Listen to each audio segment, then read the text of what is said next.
პირდაპირ ეთერში ბრუნდება განვაგრძობთ გამოშვებას. აჭარის ტურიზმისა და კურორტების დეპარტამენტში დღეს 2015-2018 წლების სამოქმედო გეგმის პრეზენტაცია მოიწყო. დეპარტამენტის წარმომადგენელთა თქმით, პრიორიტეტული კვლავ ზღვისპირა კურორტების განვითარება იქნება, სამთო სათხილამურო კურორტების განვითარებისთვის კი ინტენსიური მუშაობა შემდგომ წლებში იგეგმება.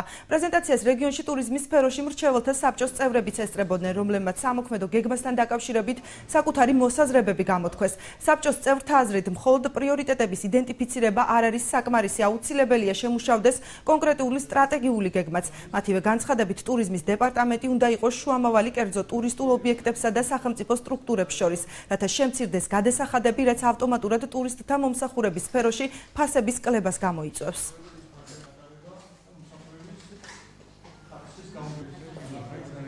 გაუმჯობესდეს იგივე ამ სფეროში მოქმედი ბიზნეს გარემო, იქ იყოს საუბარი გადასახადებზე, ტელეკომუნიკაციებზე და ასე შემდგომ. აი ამის ინსტრუმენტი საბჭო, რომელიც უკვე შექმნილია, ჩემი საით უნდა იყოს ის, რომ არ არსებობს ბიზნეს ასოციაციები, ძლიერი ბიზნესი, რომელიც თავის ინტერესს დაიცავს, ამ ეტაპზე ქვეყანაში არ არსებობს, ხო?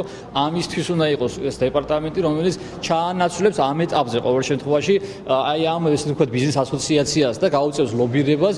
მე ხა ვარ აქ ამ საბჭოს წევრი და ჩემი როლი აქ ჩემი საზრით უნდა იყოს არის და მე ამაში ვხედავ ჩემ თავს, რომ სწორედ იმ საკითხების ლობირება დავიწყო, რომელიც აწუხებს ბიზნესს, რომლითაც ის ვეღარ აიაფებს თავის სერვისს. სახელმწიფო დონეზე უნდა განისაზღვროს რეალურად, აი თქვათ, რამდენად მნიშვნელოვანია. პრიორიტეტი არის, მაგრამ რამდენად მნიშვნელოვანია, რომ ამაში ჩაერთოს ყველა რგოლი სახელმწიფოს, თუ არის აუცილებელი საკადასახადო შეღავათები.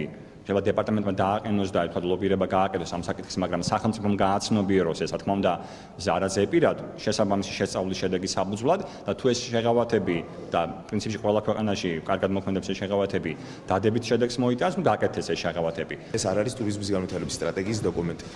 მაგრამ რაც შეეხება სტრატეგიას, ეს პროცესი დასრულდება 2014-ში, რომელიც შემდეგ უკვე განსაზღვრავს ამ სტრატეგიული დოკუმენტის საფუძველზე დაიგეგმება პროგრამული ბიუჯეტი 2015-18 წლის განმავლობაში. 4 წლის სტრატეგია შეიქმნება 2014 წელს, შემდეგი წლების იმისათვის, რომ ჩვენ ვიცოდით ზუსტად თუ როგორ უნდა იქნას მიზანმიმართულად და ეფექტურად გადანაწილებული ის ბიუჯეტი, რომელსაც სახელმწიფო უყოფს ტურიზმის დეპარტამენტს ინდუსტრიის განსავითარებლად.